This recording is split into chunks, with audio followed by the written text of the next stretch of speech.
దీన్ని ఇలా గీసుకోవాలి. ఇదిగోండి అక్కడ అయిపోయింది కదా.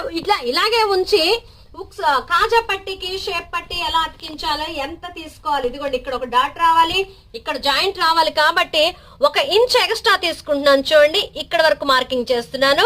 ఈ మూడింటిని కూడా కలుపుకోవాలి మనము. తర్వాత మెయిన్ గా ఈ ఫ్రంట్ పార్ట్ కి చూడండి, బాగా చూడండి, ఇది మెయిన్.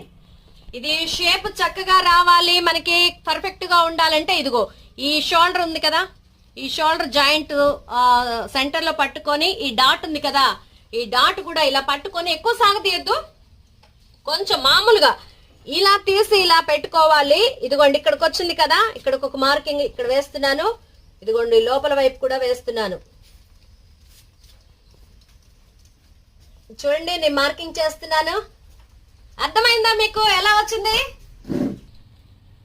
మళ్ళొకసారి చూడండి మీకు